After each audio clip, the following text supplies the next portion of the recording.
فرحات بڑی تیزی سے یونیورسٹی میں داخل ہوا۔ آج ویسے بھی کلاس لیٹ ہو چکی تھی اور اسے سر عمار کی کلاس میں لازمی پہنچنا تھا۔ جیسے ہی وہ اپنے ڈپارٹمنٹ میں داخل ہوا اور تیزی سے سیڑھیاں چڑھنے لگا تو ایک دم ہی وہ کسی سے بہت زوروں سے ٹکرائی تھی۔ بس سمجھ نہیں پایا کہ آخر اس کے ساتھ ہوا کیا ہے۔ ایک نازک سا وجود اس کے ساتھ ٹکرایا تھا۔ اس سے پہلے کہ وہ وجود زمین بوس ہوتا اور سیڑھیوں سے گرتا ہوا نیچے تک پہنچتا، اس نے اس نازک سے وجود کو اپنی باہوں میں بھر لیا تھا۔ لڑکی تھی یا حسن کا پیکر، کچھ پل کے لیے تو فرحات اسے دیکھتا ہی رہ گیا۔ وہ لڑکی بے حد خوبصورت تھی۔ آنکھوں میں موٹا موٹا کالا کاجل پہنا ہوا تھا جس سے اس کی غلافی آنکھیں اور بھی زیادہ حسین لگ رہی تھیں۔ لیکن سب سے پہلے تو سنبھل کر سیڑھی میں کھڑے ہوئے، پھر فرحات سے اپنا آپ چھڑوایا تو وہ کچھ ہوش میں آیا تھا۔ وہ کہنے لگی، بدتمیز، بے غیرت، بے شرم، شرم نہیں آتی تم لوگوں کو؟ یہ سن کر فرحات کچھ تذبذب کا شکار ہوا تھا۔ وہ کہنے لگا، آئی ایم سوری، لیکن یہ سب اتفاقیہ طور پر۔ فرحات کی بات یہیں تک پہنچی تھی جب ابرش نے انگلی اٹھا کر اسے تنبیہ کی۔ کہنے لگی، میں سب جانتی ہوں، تم لڑکوں کے ایسے گھٹیا ہتھ کنڈوں کو، جہاں لڑکی دیکھی نہیں کہ تم لوگوں کی نیت پھسلنے لگتی ہے۔ فرحات نے کہا، محترمہ، آپ کو غلط فہمی ہوئی ہے، میں ایسا لڑکا نہیں اور یہ سب اتفاق تھا۔ لیکن ابرش نے غصے سے اسے دیکھا اور نیچے سیڑھیوں میں گری اپنی کتابیں اٹھا کر اس ڈپارٹمنٹ سے باہر چلی گئی۔ فرحات تو اسے دیکھتا ہی رہ گیا۔ جتنی وہ خوبصورت تھی اتنی ہی تیز ترار لگ رہی تھی۔ بہرحال فرحات سیڑھیاں پھلانگتا ہوا اپنی کلاس میں چلا گیا۔ فرحات کا BBA کا آخری سیمسٹر تھا اور وہ لڑکی یونیورسٹی میں ابھی نئی ہی آئی تھی۔ فرحات کی دوسری ملاقات ابرش سے کینٹین میں ہوئی۔ فرحات اپنے دوستوں کے ساتھ ٹیبل پر بیٹھا تھا، باتیں کر رہا تھا، ساتھ میں برگر اور کولڈ ڈرنک سے بھی لطف اندوز ہو رہا تھا جب ابرش اپنی دوستوں کے ساتھ اس کے پچھلے ٹیبل پر جا کر بیٹھ گئی۔ یہ بھی ایک محض اتفاق تھا کہ ابرش کی کرسی فرحات کی کرسی کے بالکل پیچھے تھی۔ دونوں کی کرسیوں کی بیک آپس میں ملی ہوئی تھی، لیکن فرحات اس بات سے انجان تھا۔ وہ اپنی باتوں میں مصروف تھا۔ اس کا دوست اسے کسی شادی کا قصہ سنا رہا تھا۔ تمام دوست بھی ہنس ہنس کر لوٹ پوٹ ہوئے جا رہے تھے۔ ابرش اپنی کرسی سے ٹیک لگائے ہوئی تھی جب اچانک سے اسے لگا کہ کسی کے ہاتھ اس کے گلے تک پہنچے ہیں۔ وہ تو ایک دم اچنبھے میں آئی تھی۔ جیسے اس نے اپنے گلے پر کسی کی انگلیوں کو پھرتے ہوئے دیکھا تو وہ فوراً سے گھبرا کر کھڑی ہوئی۔ پچھلے ٹیبل پر بیٹھے ہوئے لوگوں کی ہنسی کو بھی بریک لگ گئی۔ اس کی کرسی کی بیک پر فرحات کی کرسی کی بیک تھی اور فرحات بھی کھڑا ہو چکا تھا۔ یہ بھی محض ایک اتفاق تھا کہ ہنستے ہنستے اس نے اپنے ہاتھ اپنی کرسی کی پشت پر پیچھے کی جانب کیا تھا تاکہ ہاتھ سیدھے کر کے انگڑائی لے سکے کہ اچانک سے اس کا ہاتھ ابرش کے گلے میں جا پہنچا اور وہ انگلیوں سے یہ احساس کر رہا تھا کہ یہ پیچھے کی کرسی پر کیا چیز ہے۔ لیکن جب تک یہ احساس ہوا اس نے فوراً سے اپنا ہاتھ کھینچنا چاہا، تب تک ابرش اس کا ہاتھ پیچھے جھٹک چکی تھی۔ وہ اپنی جگہ پر کھڑا ہو گیا، پیچھے پلٹ کر دیکھا تو وہی لڑکی اسے گھور کر دیکھ رہی تھی جس سے چند روز پہلے سیڑھیوں میں ملاقات ہوئی تھی۔ اس سے پہلے کہ وہ سوری کرتا، ایک زوردار تھپڑ ابرش نے اس کے منہ پر مارا تھا۔ پوری کینٹین میں خاموشی چھا گئی تھی۔ سب کی نظر یا تو ابرش پر تھی یا پھر فرحات پر۔ فرحات کا گال بری طرح سے دہک رہا تھا۔ وہ کہنے لگی، تمہاری ہمت کیسے ہوئی میرے ساتھ اس قسم کی بدتمیزی کرنے کی؟ فرحات نے کوئی جواب نہیں دیا۔ حالانکہ جو کچھ ہوا تھا محض ایک اتفاق تھا، لیکن اس لڑکی نے تو اس کی بات تک سننے کی زحمت نہیں کی۔ پہلے بھی ایسے ہی ہوا تھا اور اب بھی اس نے بنا سوچے سمجھے اس کے منہ پر تھپڑ دے مارا تھا۔ وہاں موجود سب اسٹوڈنٹس فرحات کو عجیب نظروں سے دیکھنے لگے، لیکن ابرش خاموش نہیں ہوئی۔ وہ کہنے لگی، اگر آئندہ جو تم نے میرے ساتھ ایسی کوئی بھی گھٹیا حرکت کرنے کی کوشش کی تو میں تمہاری شکایت پرنسپل کو لگا دوں گی۔ اس کے دوست تو فرحات کی خاموشی پر حیران تھے۔ وہ سب جانتے تھے کہ فرحات اس قسم کا لڑکا نہیں ہے اور نہ ہی اس نے جان بوجھ کر ایسا کچھ کیا ہے۔ اس لڑکی نے تو کچھ سنا ہی نہیں اور تھپڑ مار کر اسے برا بھلا کہہ کر سب کی نظروں میں گرا کر کینٹین سے باہر اپنے دوستوں کے ساتھ جا چکی تھی۔ اس کے دوست فرحات کے پاس آ کر کہنے لگے، یار یہ تو زیادتی کی ہے اس نے تمہارے ساتھ، تمہارا تو کوئی بھی قصور نہیں تھا۔ فرحات نے کوئی جواب نہیں دیا، غصے سے اپنی کتابیں ٹیبل سے پکڑیں اور کینٹین سے باہر چلا گیا۔ بلکہ کینٹین سے کیا، یونیورسٹی سے ہی باہر چلا گیا۔ وہ رف ڈرائیو کرتے ہوئے اپنے گھر پہنچا۔ بنگلے کے باہر اس نے ہارن پر جیسے ہاتھ رکھ لیا۔ جلدی سے چوکیدار نے دروازہ کھولا تو اس نے تیزی سے گاڑی پورچ میں لگائی اور گاڑی سے اتر کر لاؤنج سے ہوتا ہوا اوپر کا زینہ چڑھ گیا۔ رضیہ بیگم سے آوازیں دیتی رہ گئیں، پوچھتی رہ گئیں کہ فرحات تم اتنی جلدی یونیورسٹی سے کیوں آ گئے ہو؟ فرحات نے انہیں کوئی جواب نہیں دیا۔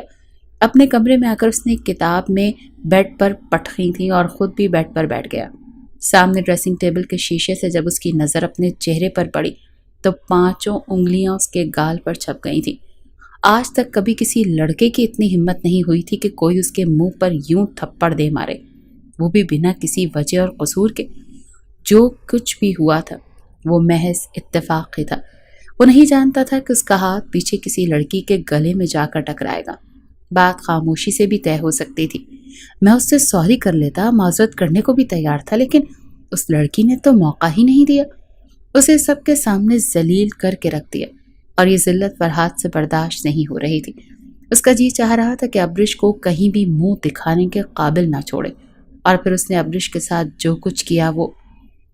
فرحات سکندر ایک امیر خاندان کا چشم و چراغ تھا، اکلوتا بھی تھا اور اپنی ہر بات منواتا بھی تھا۔ جب یونیورسٹی میں اس کا ایڈمیشن ہوا تبھی اس نے اپنی چچا زاد کے لیے اپنے والد سے رشتے کی بات کے لیے کہا تھا۔ پلوشی اس کی چچا زاد تھی، دونوں ایک دوسرے کو پسند کرتے تھے، لیکن چچا پلوشی کی شادی اپنے سالے کے بیٹے سے کرنا چاہتے تھے جو کہ کینیڈا میں رہتا تھا۔ لیکن جب یہ بات فرحات کو پتہ چلی تو اس نے سکندر صاحب سے صاف کہہ دیا کہ وہ پلوشی کو بہت پسند کرتا ہے اور شادی بھی اسی سے کرے گا۔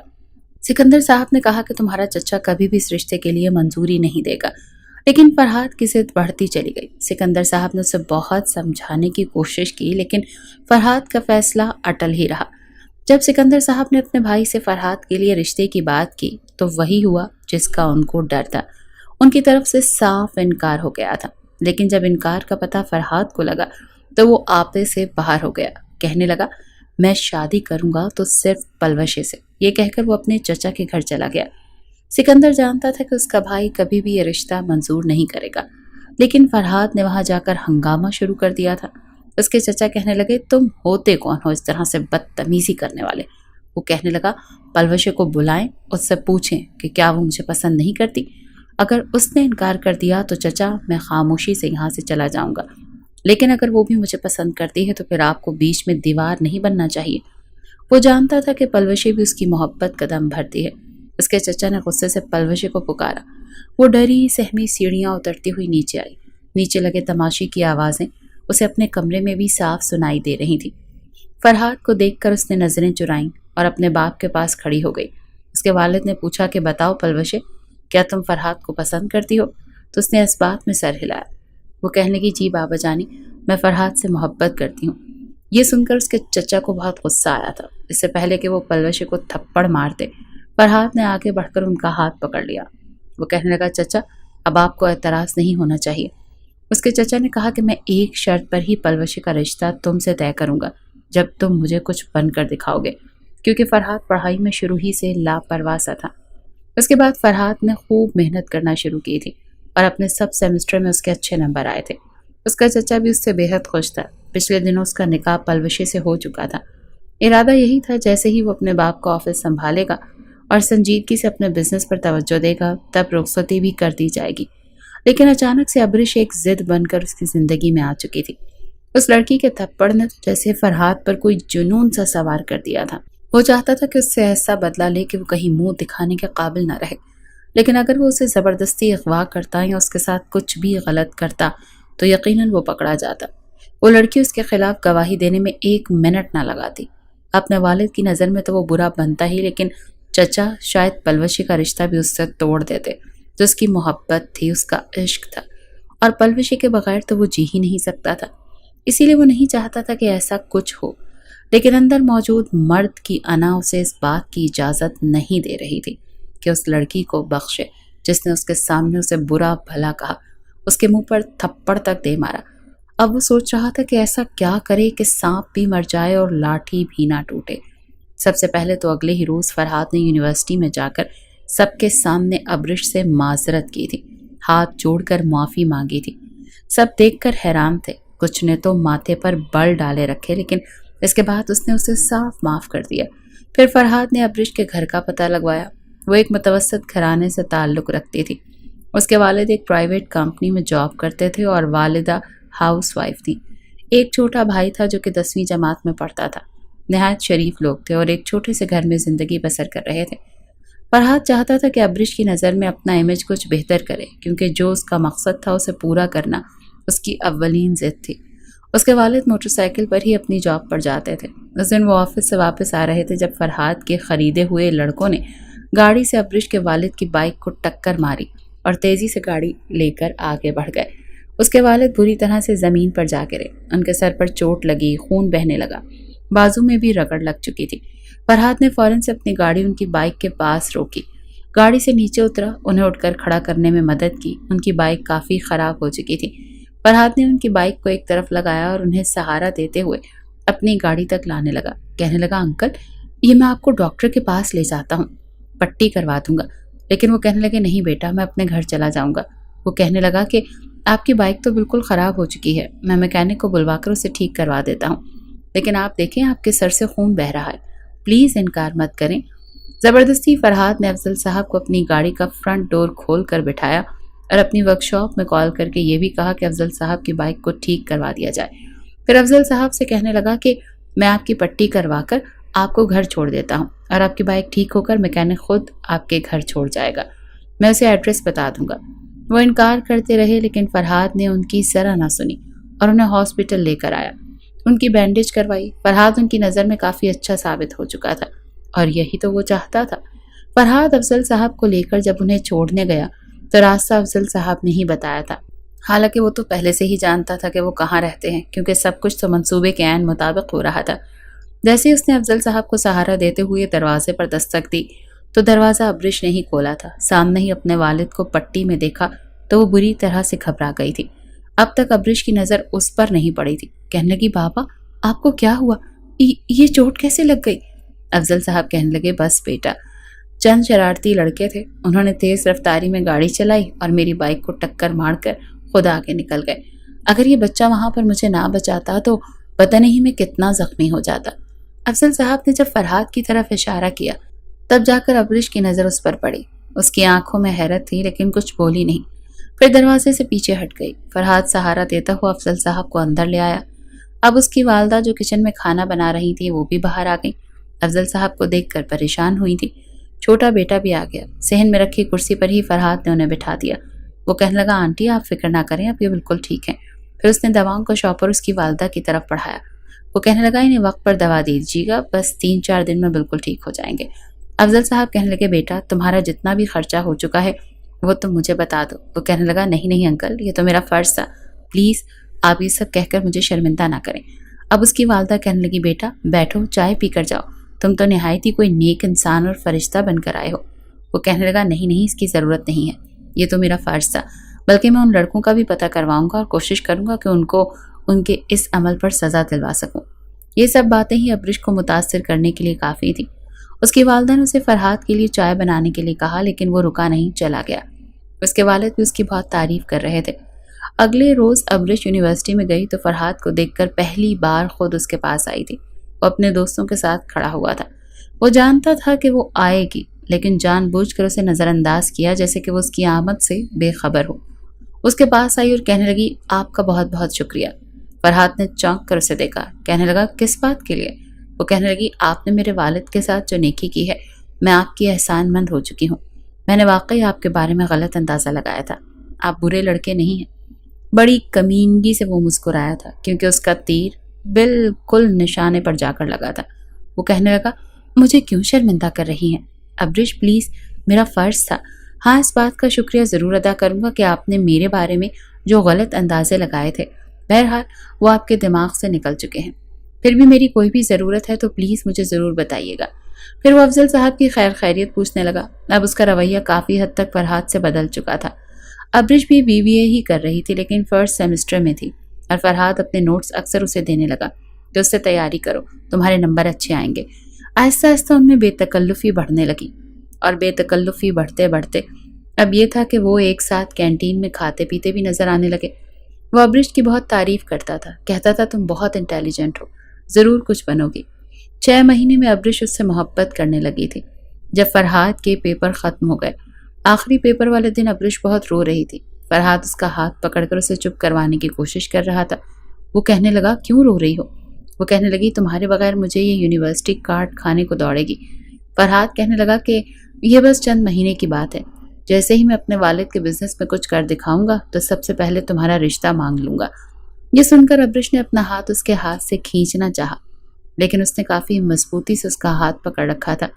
وہ شرمائی شرمائی سے اس کے سامنے بیٹھی تھی اور وہ یکٹک اسے دیکھے جا رہا تھا اور دل ہی دل میں اس پر تمسخرانہ سا مسکرا بھی رہا تھا کہ یہ وہی لڑکی ہے جس نے اپنی شرافت کے جھنڈے گاڑے تھے اور آج وہی لڑکی اس کی محبت کا دم بھر رہی ہے۔ کہنے لگا میں بھی تمہارے بغیر رہ نہیں سکتا، اسی لیے ہم کبھی کبھی ریسٹورانٹ میں کھانا ضرور کھایا کریں گے۔ پھر ابرش سے کہنے لگا تم آیا کرو گی نا؟ وہ شرمائی شرمائی اس بات میں سر ہلا گئی۔ ایک بار فرحات نے اسے ایک ہوٹل کے ریسٹورانٹ بلایا۔ اس دن ابرش نے اپنے گھر یہی بتایا تھا کہ وہ یونیورسٹی کے بعد اپنے دوست کے گھر جائے گی، اسی لیے 7 بجے ہی واپس آئے گی۔ اس کی والدہ نے اجازت دے دی کیونکہ انہیں اپنی بیٹی پر بھروسہ تھا۔ وہ سیدھا اس ہوٹل میں پہنچ گئی، وہاں کے ریسٹورانٹ میں کھانا کھایا۔ پھر فرحات اسے اسی ہوٹل کے کمرے میں لے گیا۔ کمرے میں جاتے ہوئے وہ بے حد گھبرا رہی تھی۔ کہنے لگی فرحات تم مجھے کمرے میں کیوں لے کر آئے ہو؟ وہ کہنے لگا یہ بھی کوئی بات ہے پوچھنے والی، دیکھو نا میں تم سے بہت محبت کرتا ہوں اور تم مجھ سے، پھر شادی بھی تو ہم نے ایک دوسرے سے ہی کرنی ہے، اور 1 مہینے بعد تمہیں دیکھ رہا ہوں، تمہیں اندازہ نہیں ہے کہ 1 مہینہ میں نے کیسے گزارا ہے۔ آہستہ آہستہ فرحات کا لہجہ خمار آلود ہونے لگا۔ وہ ہاتھ سے پکڑ کر ابرش کو بیڈ پر لے گیا۔ ابرش کہنے لگی فرحات دیکھو ایسا کچھ نہیں کرو، میں ایسا کچھ نہیں کر سکتی، مجھے گھر جانا ہے۔ تو وہ کہنے لگا تمہیں مجھ پر بھروسہ نہیں ہے؟ تمہیں لگتا ہے میں تمہیں دھوکہ دے دوں گا؟ وہ جانتا تھا کہ وہ اس کی محبت میں پوری کی پوری ڈوب چکی ہے۔ کہنے لگی نہیں یہ بات نہیں ہے، لیکن یہ سب گناہ ہے۔ وہ کہنے لگا دیکھو محبت میں سب کچھ جائز ہوتا ہے، اسی لیے کچھ بھی غلط نہیں ہے، کچھ بھی ناجائز نہیں ہے۔ دیکھو مجھے آج اپنے آپ سے دور مت کرو، تم نہیں جانتی کہ میں 1 مہینے سے تمہاری قربت کے لیے پاگل ہو رہا ہوں۔ یہ کہتے ہوئے وہ اپنی بے خودی میں آگے بڑھنے لگا۔ ابرش اسے خود سے دور کر رہی تھی، وہ اسے بیڈ پر دھکیل کر اس کے مزید قریب ہو رہا تھا، اپنی انگلیاں اس کے چہرے پر گھما رہا تھا، لیکن ابرش ہر ممکن کوشش کر رہی تھی کہ وہ بھی جذبات کی آگ میں بگڑنا شروع کر دے، بلکہ اپنے آپ پر قابو رکھے، لیکن فرحات اس کے مزید قریب آ رہا تھا۔ وہ دونوں قابل اعتراض حد تک ایک دوسرے میں کھو رہے تھے۔ ایک وقت ایسا بھی آیا جب ابرش نے انکار کرنا بند کر دیا۔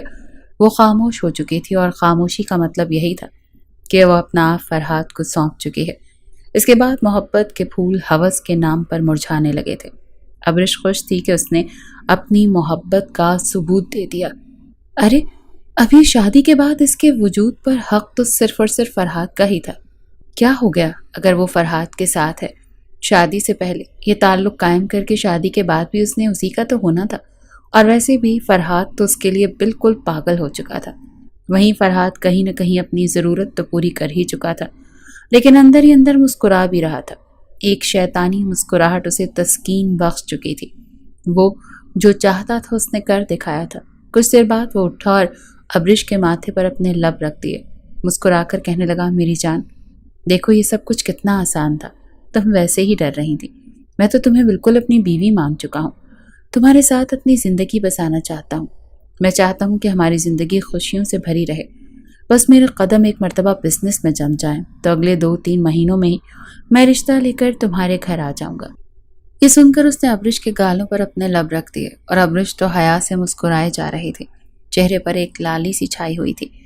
جیسے ہی گھڑی پر وقت دیکھا تو 6:30 بج چکے تھے۔ جھٹ سے بیڈ سے اتری، کہنے لگی ارے فرحات وقت دیکھو کیا ہو چکا ہے، مجھے اب گھر جانا چاہیے، ورنہ 1 منٹ کی بھی دیری کی تو ہم سے سوال پوچھیں گے۔ پھر تمہیں کراچی کی ٹریفک کا بھی پتہ ہے، کیسی جیم ہو جاتی ہے۔ دونوں ہی ہوٹل کے کمرے سے باہر نکل آئے۔ 7 بجنے سے 10 منٹ پہلے وہ دونوں ابرش کے گھر کے باہر تھے۔ ابرش جب گاڑی سے اترنے لگی تو ایک مرتبہ مسکرا کر فرحات کی طرف دیکھا۔ فرحات نے اس کا ہاتھ پکڑ لیا اور اپنی انگلیاں اس کے ہاتھ کی ہتھیلی پر سہلانے لگا۔ تو ابرش مسکرا کر کہنے لگی کہ فرحات مجھے کبھی چھوڑو گے تو نہیں نا؟ ہمیشہ یوں ہی مجھ سے محبت کرو گے نا؟ دیکھو میں تمہاری محبت میں اپنا آپ تمہیں سونپ چکی ہوں، آج سب کچھ تمہارے نام کر دیا ہے۔ اس کی آنکھوں میں نہ جانے کیوں آنسو سے جھلملانے لگے، لیکن فرحات مسکرا کر کہنے لگا ارے پگلی صرف تم نے ہی نہیں، میں نے بھی تو اپنا آپ تمہارے حوالے کیا ہے، اور میں وعدہ کرتا ہوں کہ میری زندگی میں تم آنے والی پہلی اور آخری لڑکی ہوگی جس کے ساتھ میں نے ایسا کیا ہے۔ یہ بات اس نے ضمیری انداز میں کی تھی۔ اس کے بعد ابرش گھر میں چلی گئی اور فرحات اپنے مقصد کو پا کر گھر کی طرف جا چکا تھا۔ آج وہ جی بھر کر خوش تھا کیونکہ وہ جو چاہتا تھا اس نے کر لیا تھا۔ گاڑی میں جاتے ہوئے ہی اسے کال آئی تھی۔ اسکرین پر پلوشے کا نمبر جگمگا رہا تھا۔ فون کان سے لگاتے ہی مسکراتا ہوا فرحاد بولا تھا کہ ہاں میری جان، بولو کیا حکم ہے، آرڈر کرو، تمہارا فرحاد تم پر قربان۔ جواب میں پلوشہ ہنس کر بولی تھی کہ تمہیں یاد ہے نا آج ہم نے ڈنر پر جانا تھا، بابا جانی میٹنگ کے سلسلے میں دوسرے شہر گئے ہوئے ہیں، اسی لیے میں نے سوچا کہ آج ہم ایک ساتھ ڈنر کر لیتے ہیں۔ فرحاد مسکرایا تھا۔ ایک پل کو وہ یہ بھی بھول چکا تھا کہ کچھ دیر پہلے وہ قربت کے لمحات ابرش کے ساتھ گزار چکا ہے۔ جب پلوشی اس کے قریب ہوتی تھی تو ہر ایک چیز کو بھول جایا کرتا تھا۔ ابرش کو تو صرف بدلے کی آگ میں اب تک استعمال کرتا آیا تھا۔ پلوشی کو دیکھ کر وہ محبت پر محبت نچھاور کر رہا تھا، مگر آج تک فرحاد نے کبھی یہ جرت نہیں کی تھی کہ پلوشی کو اس کی مرضی کے بغیر ہاتھ بھی لگا سکے۔ وہ اس کی ایک ایک بات کی قدر کیا کرتا تھا، اس کی مانا کرتا تھا۔ اگلے 2 دن یوں ہی گزر چکے تھے۔ فرحاد نے دھیرے دھیرے ابرش کے ساتھ رابطہ کم کر دیا، لیکن ابرش تو اب اس سے پہلے سے بھی زیادہ اس کی دیوانی ہو چکے تھے۔ پہلے کی طرح بار بار فرحاد کو کال کرتی، اس کے بارے میں پوچھتی، اسے ملنے کا کہتی، لیکن فرحاد اسے بڑے ہی نرم لہجے میں کہہ دیتا کہ میں اس وقت میٹنگ میں بیزی ہوں، آفس کے کاموں میں بیزی ہوں، بس ایک مرتبہ میرے قدم جم جائیں پھر میں تمہیں اپنا بنا ہی لوں گا۔ اس بات پر ابرش سوچ کر خوش ہوتی رہتی، لیکن 1 مہینہ گزر چکا، دوبارہ اس کی فرحاد سے کوئی ملاقات نہیں ہوئی تھی۔ اس روز جب وہ یونیورسٹی میں تھی تو اچانک طبیعت خراب ہونے لگی، چکر سے آنے لگے۔ وہ پریزنٹیشن کے لیے سامنے کلاس میں پروفیسر کے پاس جانے لگی تھی، لیکن ایک دم سے بلڈ پریشر اس قدر لو ہو گیا کہ وہ چکرا کر نیچے گر گئی۔ ڈیسک سے سر لگنے کی وجہ سے خون کی ایک لکیر ماتھے سے باہر نکلی تھی۔ فوراً ابرش کی سہیلیاں آگے بڑھی تھیں، پانی کے چھینٹے مارے گئے، لیکن جب ابرش کو ہوش نہ آیا تو اسے وہاں سے سیدھا ہاسپٹل لے کر جایا گیا، جہاں پر ڈاکٹر نے فوراً ڈرپس وغیرہ لگائیں، لیکن جب ٹیسٹ رپورٹ آئی تو ابرش کے تو رونگٹے کھڑے ہو چکے تھے۔ ڈاکٹر کا کہنا تھا کہ آپ پریگننٹ ہیں، آپ کے ہسبینڈ کا نام کیا ہے؟ ہم نے فائل تیار کروانی ہے اور اس میں ہسبینڈ کا نام ہونا ضروری ہے۔ ابرش کے تو لبوں پر جیسے کفن لگ چکا تھا۔ اس نے تو اس بارے میں کبھی سوچا ہی نہیں تھا کہ اس کی اس غلطی کا نتیجہ کچھ ایسے بھی نکل سکتا ہے۔ وہ پہلے تو گھبرائی، لیکن پھر یہ سوچ کر اس نے فرحاد کا نام بول دیا کہ اس بچے کا باپ تو وہی ہے، یہ اس کی ہی تو اولاد ہے۔ ایک خوشی بھی تھی اور خوف بھی۔ اس نے فرحاد کی خاطر اپنے ماں باپ کی آنکھوں میں دھول جھونک دی تھی۔ یونیورسٹی والوں نے ابرش کے گھر بھی کال کر کے بتا دیا تھا۔ کال اس کے ابو ہی نے سنی تھی۔ وہ ابھی بھی ایک ٹانگ سے لنگڑا کر چلا کرتے تھے۔ جیسے انہیں خبر ملی وہ فوراً ٹیکسی لے کر ہاسپٹل پہنچے۔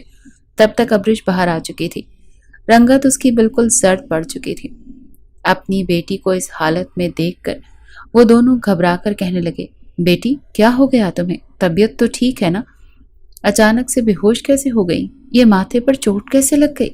لیکن ابرش حد سے زیادہ شرمندگی محسوس کر رہی تھی۔ اس ضمیر نے اسے زوردار تھپڑ مارا تھا۔ اس کے ماں باپ تو اس پر اندھا اعتبار کرتے تھے، سادہ لو انسان تھے، انہیں کہاں خبر تھی کہ ان کی بیٹی کی یہ حالت ہوئی ہے اور کس وجہ سے وہ انہیں بلڈ پریشر کا بہانہ بناتی اپنے ساتھ لے جانے لگی۔ اس روز گھر جا کر وہ بار بار فرحاد کو کال کر رہی تھی، لیکن اس کا نمبر بند جا رہا تھا۔ وہیں دوسری جانب فرحاد اپنے گھر والوں کے ساتھ آج کل پلوشی کے گھر پر موجود تھا۔ پوری فیملی خوش تھی۔ فرحاد اور پلوشی کی منگنی ہونے والی تھی۔ خاندان کے کچھ خاص لوگوں کو بلایا گیا تھا۔ فرحاد آج بہت زیادہ خوش تھا، چہرے پر آج ایک الگ ہی رونق دکھائی دے رہی تھی۔ وہ دونوں اس وقت صوفے پر بیٹھے تھے اور باقی سارے گھر کے بڑے آس پاس موجود خوش گپیوں میں مصروف تھے، اور فرحاد مسکرا کر پلوشی سے کہہ رہا تھا کہ دیکھا، میں نے کہتا تھا تمہیں اپنا بنا لوں گا، تمہاری خاطر میں آج ایک کامیاب شخص بھی بن چکا ہوں، اور تمہارے ساتھ پانے کے بعد دیکھنا میں مزید کتنا کامیاب ہوں گا۔ پلوشی بھی مسکرا کر اس کے کاندھے پر چٹکی کاٹ کر کہہ رہی تھی کہ ہاں بالکل، میں تمہیں سب کی نظروں میں اس قدر باعزت بنا دوں گی کہ میرے بابا کو تم سے جتنے بھی گلے شکوے ہیں وہ سبھی دور ہو جائیں گے۔ ابھی وہ بات کر ہی رہے تھے جب فون پر رنگ ٹون بجنے کی آواز آئی۔ جب فرحاد نے دیکھا تو اسکرین پر نمبر ابرش کا جگمگا رہا تھا۔ اگلے پل ناپسندیدگی سے اس کے چہرے پر چھائی۔ یہ 20ویں مرتبہ تھا کہ وہ اس کی کال کاٹ رہا تھا۔ پلوشی کہنے لگی، کون بار بار کال کر رہا ہے؟ ایک مرتبہ اٹھا کر سن تو لو، کیا پتہ کوئی ضروری کام ہو۔ لیکن فرحاد کہنے لگا، نہیں کوئی ضروری کام نہیں ہے، دوست بار بار تنگ کر رہے ہیں۔ اگلے 1 ہفتے تک فرحاد کا ابرش سے کوئی خاص معاملات نہیں ہوئے تھے۔ بار بار میسج کر کے ابرش یہ کہتی تھی کہ میں تم سے ریسٹورانٹ میں ملنا چاہتی ہوں، مجھے تم سے ضروری بات کرنی ہے، جبکہ فرحاد اسے مکمل طور پر نظر انداز کر رہا تھا۔ اس روز جب ابرش اس کے آفس میں پہنچ گئی تو فرحاد کی تو جان کے لالے پڑ چکے تھے۔ وہ بازو سے ابرش کو دبوچ کر کہہ رہا تھا، یہ کیا طریقہ ہے؟ کس کی اجازت سے تم یہاں پر آئی ہو؟ جانتی بھی ہو اگر تمہارے آنے کی خبر میرے باپ کو مل گئی یا پھر انہیں ذرا سا بھی شک ہو گیا کہ تم کون ہو تو تمہارا کیا حشر ہوگا اور میرا کیا حال ہوگا؟ اس بات پر تو ابرش میں آنکھوں میں آنسو لائی اور کہنے لگی کہ مجھے اس بات سے فرق نہیں پڑتا، انہیں بھی تو پتا ہونا چاہیے نا، آخر کون کی ہونے والی بہو ہوں میں۔ ابرش اس قدر مان سے یہ بات بولی تھی کہ فرحاد جی بھر کر بدمزہ ہوا، کہنے لگا چلو میرے ساتھ۔ وہ دونوں ہی آفس سے نکل کر اب ایک ریسٹورانٹ میں آ چکے تھے۔ ویٹر ان کے سامنے ملک شیک لا کر رکھ چکا تھا۔ فرحاد گھون پر گھون بھرتا ابرش کی طرف دیکھ کر پھر گھڑی کی طرف دیکھ کر کہنے لگا، دیکھو میرا ایک ایک لمحہ قیمتی ہے، جلدی بتاؤ کیا بات کرنی ہے۔ سب سے پہلے تو ابرش نے اس کی آنکھوں میں دیکھا اور پھر یہ کہنے لگی، پتہ نہیں تم کام میں مصروف ہوتے ہو یا کیا چکر ہے، لیکن اب مجھے تمہاری آنکھوں میں اپنے لیے پہلے جیسی تڑپ دکھائی نہیں دیتی۔ جس قدر تم پہلے مجھ سے ملنے کے لیے بار بار میری منتیں کیا کرتے تھے، میرے ساتھ محبت بھری باتیں کیا کرتے تھے، اب جو تمہیں پانے کے بعد میں بالکل تمہاری ہو کر رہ چکی ہوں تو تم بالکل ہی بدل کر رہ گئے ہو۔ فرحاد اسے دلیلیں پیش کر رہا تھا کہ میں مصروف ہوتا ہوں، دیکھو ایک انسان ایک وقت پر نوکری اور ریلیشن شپ پر توجہ نہیں دے سکتا۔ ابرش چپ چاپ اس کی ساری دلیلیں اور ساری وضاحتیں سنتی رہی اور پھر ایک گہری سانس خارج کر کے کہنے لگی کہ فرحاد آئی ایم پریگننٹ۔ جتنی تیزی سے ابرش نے یہ الفاظ کہے فرحاد ایک پل کو سختی کی کیفیت میں آیا، نظریں اٹھا کر اسے دیکھنے لگا اور کہنے لگا، کیا کہا تم نے؟ مجھے ٹھیک سے سنائی نہیں دیا، کیا تم وہی کہہ رہی ہو جو میں سمجھ رہا ہوں؟ فرحاد کی تو بولتی ایک پل کو بند ہو چکی تھی، جبکہ وہ سر ہلا کر کہنے لگی، ہاں تم باپ بننے والے ہو۔ وہ ہاسپٹل تک جانے کا سارا واقعہ اسے بتا رہی تھی، جبکہ فرحاد تو کتنی ہی دیر سے سر پکڑ کر بیٹھا رہا۔ ابرش آگے بڑھ کر اس کا ہاتھ پکڑ چکی تھی، کہنے لگی کہ اس میں پریشان ہونے والی کون سی بات ہے، ہماری تو شادی ہونے والی ہے نا، تم بس جلد از جلد اپنے گھر والوں کو میرے گھر بھیجو۔ میں نہیں چاہتی کہ دنیا اس بچے کو ناجائز کہے اور نہ ہی اس حقیقت کا کسی کو پتہ چلے۔ ہم شادی کر لیں گے تو سارا معاملہ کور ہو جائے گا۔ لیکن فرحاد اپنا ہاتھ چھڑوا چکا تھا، ابھی تو اس نے پلوشے سے منگنی کی تھی، وہ تو صرف اور صرف محبت کرتا ہی پلوشے سے تھا۔ ابرش تو صرف اس نے اس لیے استعمال کیا تھا تاکہ اسے اچھے سے سبق سکھا سکے، وہ تھپڑ کا بدلہ لے سکے، اس لڑکی کا غرور خاک میں ملا سکے۔ وہ اپنے ہاتھ چھڑوا چکا تھا اور کہنے لگا، نہیں، یہ سب کچھ اتنی جلدی اتنا آسانی سے ممکن نہیں ہے، ابھی بھی اتنا اسٹیبلش نہیں ہوا میں کہ ایک لڑکی کو، وہ بھی مڈل کلاس لڑکی کو، اپنے گھر والوں کے سامنے لے جاؤں اور انہیں کہوں کہ میں اس سے شادی کرنا چاہتا ہوں۔ تمہاری ماں کو شک ہو گیا، تمہارے باپ کو ہو گیا تو جانتی ہو تمہارے ساتھ کیا کریں گے، اسی لیے میں جو کہہ رہا ہوں تم میری وہ بات مانو۔ اتنا کہہ کر فرحاد اس کا ہاتھ پکڑ کر اپنے ساتھ لے آیا۔ فرحاد بار بار اسے سمجھا رہا تھا کہ شادی کرنے میں ابھی مجھے مزید 2-3 مہینے لگ سکتے ہیں اور تب تک یہ پریگننسی مزید واضح ہو جائے گی، تم سب کی نظروں میں آنے لگو گی، اسی لیے ہمیں اس کے لیے بہتر قدم اٹھانا ہوگا۔ بچوں کا کیا ہے، وہ تو شادی کے بعد اور آ جائیں گے۔ وہ ڈرائیو کر رہا تھا جبکہ ابرش بالکل خاموش بیٹھی تھی۔ کچھ دیر بعد گاڑی ایک میڈیکل اسٹور کے باہر رکی۔ 2 منٹ بعد جب فرحاد واپس آیا تو اس کے ہاتھ میں ایک دوا تھی۔ اس نے اپنے ہاتھوں سے دوا نکال کر ایک گولی ابرش کو کھانے کے لیے دی۔ ابرش آنکھوں میں آنسو لیے فرحاد کو دیکھ رہی تھی، ایک ہاتھ اس نے اپنے پیٹ پر رکھا ہوا تھا اور کہہ رہی تھی کہ فرحاد پلیز ایک مرتبہ سوچ لو، یہ ننھی سی جان کا قتل ہے۔ لیکن فرحاد اپنے ہاتھوں سے اس کے منہ پر دوا ڈال کر اسے پانی پلا چکا تھا، پھر اسے اس کے گھر کے باہر چھوڑ کر اپنے گھر کی طرف چلا آیا۔ وہ ساری رات ابرش کے روتے ہوئے گزری، اس کے دل و دماغ میں خطرے کی گھنٹیاں بجنے لگیں۔ اب تک تقریباً 2 ماہ سے وہ خود ہی فرحاد سے باتیں کرنے کی کوشش میں لگی تھی۔ اگر وہ کال کرتی تو فرحاد کال کر لیتا، ورنہ فرحاد نے تو اس سے گویا ہر رشتہ ہی ختم کر دیا تھا۔ اس 1 ہفتے تک ابرش نے فرحاد کو کال نہ کی تو فرحاد نے بھی ابرش سے کوئی رابطہ نہیں کیا۔ یہ سوچ سوچ کر ابرش کا دل ڈوبنے لگ جاتا کہ فرحاد بھی باقی لڑکوں کی طرح اسے دھوکہ دے چکا ہے۔ ایک روز جب وہ اکیڈمی سے پیپرز کی تیاری کر کے رکشے میں بیٹھ کر واپس گھر جا رہی تھی تو اسے ایک جانب کو مال سے باہر نکلتے ہوئے فرحاد دکھائی دیا، جس کے ساتھ ایک لڑکی تھی۔ دونوں نے ایک دوسرے کا ہاتھ پکڑا ہوا تھا۔ ابرش رکشہ رکوا چکی تھی، رکشے سے اتر کر فوراً ان کے پیچھے آئی تھی۔ دونوں ہی جس طرح ایک دوسرے کے ساتھ چل رہے تھے، ایسے لگ رہا تھا کہ بہت زیادہ کلوز ہو۔ فرحاد نے گاڑی کی کھڑکی کھول کر پلوشے کو گاڑی میں بٹھایا تھا، جبکہ پلوشے کھڑی ابرش کے تو دل میں جیسے کسی نے کرچیاں چبو دی تھی۔ جیسے ہی فرحاد پیچھے پلٹا تو اس کی نظر ابرش پر پڑی تھی۔ ایک پل کو اس کی آنکھیں حیرت سے پھیلی، جبکہ ابرش غصے سے تڑپتی بلکتی سیدھا گاڑی کی طرف آئی تاکہ اس لڑکی کو باہر نکال سکے، مگر فرحاد بڑی چالاکی سے ابرش کو پکڑ کر وہاں سے الگ تھلگ لے گیا۔ ایک جانب وہ ڈیکوریشن کی خاطر پڑے ہوئے پودوں کے پیچھے لا کر کہنے لگا، یہ کیا بدتمیزی ہے، کیا کوئی شرم ورم نہیں ہے؟ ایسے کیسے تم بیچ راستے میں تماشا کر سکتی ہو؟ ابرش رو رہی تھی، رو رو کر کہہ رہی تھی کہ کون ہے یہ لڑکی، آپ کے ساتھ کون ہے یہ لڑکی؟ میں آپ کی محبت ہوں نا، میرے ساتھ شادی کرنی ہے آپ نے، یہ کون لڑکی ہے جو آپ کا ہاتھ پکڑ کر جا رہی تھی؟ ابرش روتے ہوئے فرحاد کا ہاتھ پکڑ کر اپنے سامنے کر گئی اور کہنے لگی، یہ ہاتھ، اس ہاتھ پر آپ کے وجود پر صرف میرا حق ہے نا، پھر وہ کیوں تھی آپ کے ساتھ؟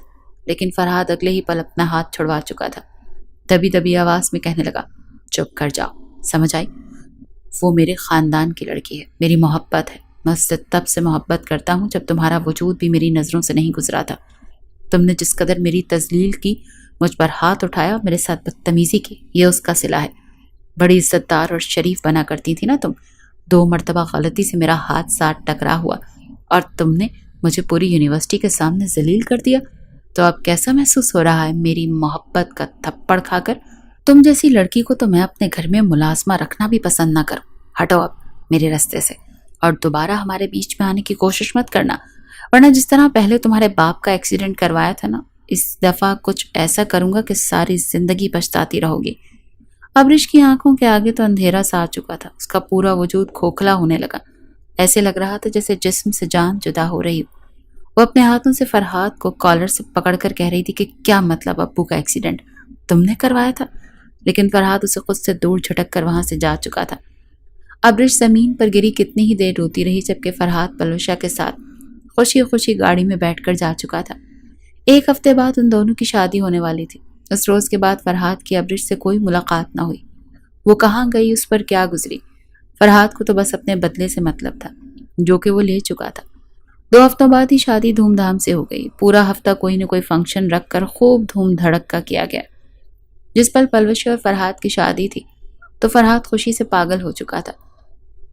رخصت کر کے جب پلوشی کو اپنے گھر لایا اور اپنے کمرے میں پلوشا کو دیکھا تو گہری سانس خارج کر کے سیدھا اس کی گود میں سر رکھ کر لیٹ گیا۔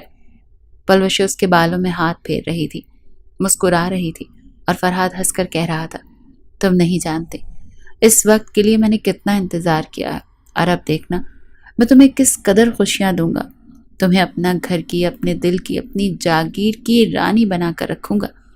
جو ہی زندگی آگے بڑھنے لگی تھی، دونوں بے حد خوش تھے۔ گھر والے بھی بچوں کو خوش دیکھ کر ان کی خوشیوں میں راضی تھے۔ اگلے ہی ہفتے دونوں ورلڈ ٹور پر نکل گئے، گھوم پھر کر واپس آئے۔ شادی کو 5 مہینے تو گزر چکے تھے جب فرحاد کی ماں نے پلوشی سے کہا کہ بیٹا، یہ گھومنا پھرنا سب تو وقت کے ساتھ ساتھ چلتا ہی رہتا ہے، لیکن اب کچھ ہم بوڑھوں کی طرف بھی دھیان دے دو۔ پلوشی ان کی بات سمجھ نہیں پائی، لیکن فرحاد کی ماں کہنے لگی کہ بیٹا، اب ہمیں بھی کوئی خوشخبری سنا دو، ہم بھی کوئی چھوٹے فرحاد اور پلوشی گود میں اٹھائے کھیلیں، تم لوگوں کے بچپن کی یادیں تازہ کریں۔ اس بات پر پلوشی مسکرا چکی تھی، شرم سے اٹھ کر اپنے کمرے میں چلی گئی۔ فرحاد سے اس بارے میں ذکر کیا تو وہ بھی مسکرا اٹھا کہ مجھے بھی بچوں کی بے حد زیادہ خواہش ہے، میں چاہتا ہوں پہلے میری بیٹی ہو پھر بیٹا۔ پلوشی اس بات پر تو شرم سے اپنا چہرہ فرحاد کے سینے میں چھپا چکی تھی، لیکن 1 سال گزر جانے کے باوجود بھی ان کے ہاں خوشخبری نہیں آئی تھی۔ یہاں تک کہ ایک وقت ایسا بھی آیا جب فرحاد کی ماں کہنے لگی کہ بیٹا، تم لوگوں کو ایک گائنیکولوجسٹ کے پاس جانا چاہیے۔ میں یہ نہیں کہتی کہ تمہیں مسئلہ ہے یا پلوشے میں، لیکن بعض مرتبہ صورتحال ایسی ہو جاتی ہے کہ کچھ سمجھ نہیں آتے۔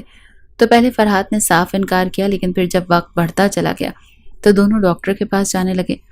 تمام تر ٹیسٹ رپورٹس کی گئیں، جس میں یہ بات آئی کہ پلوشے میں کچھ مسائل موجود ہیں، جن کا بروقت علاج کیا گیا تو اس بیماری پر قابو پایا جا سکتا ہے۔ پلوشی بہت روئی تھی، پریشان تھی، لیکن فرحاد اسے سنبھالے ہوئے تھا۔ کہتا تھا کہ میں تو ہمیشہ تمہارے ساتھ ہوں، ضروری تو نہیں کہ اولاد ہو تو ہی انسان کی زندگی مکمل ہوتی ہے، میرے لیے تم اور تمہارے لیے میں، ہم کافی ہیں۔ لیکن جب خاندان بھر میں باتیں ہونے لگیں کہ پلوشی کو کچھ تو نقص ضرور ہے، تبھی تو ابھی تک خوشخبری نہیں سنائی جا سکی۔ فرحاد کی ماں بھی اب باتوں باتوں میں پلوشی پر طنز کرنے لگی۔ میرا اکلوتا بیٹا تھا، میں تو چاہتی تھی کہ اس کی نسل بڑھے، لیکن پتہ نہیں ایسی کون سی غلطی سرزد ہو گئی